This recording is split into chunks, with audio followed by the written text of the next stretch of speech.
Diciamo che in poche parole vorrei raccontare un paradosso, cioè il vero bilancio dello stabile è questo. Questo è il bilancio dello stabile. Si è parlato tanto di numeri, si è parlato tanto di chi attaccava politicamente, chi difendeva, chi si è stretto, si è radicato alla propria poltrona, ma a noi non interessa. A noi interessa la salvaguardia dei lavoratori dello spettacolo, quindi sia i lavoratori tecnici, amministrativi, gli attori, assolutamente importantissimi.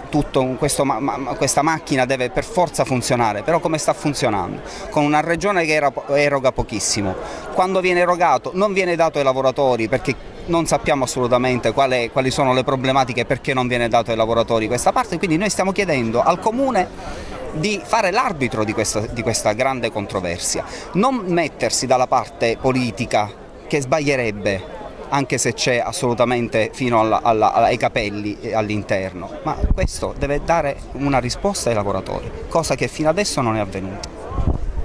Parlavi di fondi che sono arrivati, di cosa si tratta in particolare? Allora, noi sappiamo che sia il Comune che ha pagato, la Regione ha pagato, ma quello che a noi preoccupa è perché arriva così poco ai lavoratori,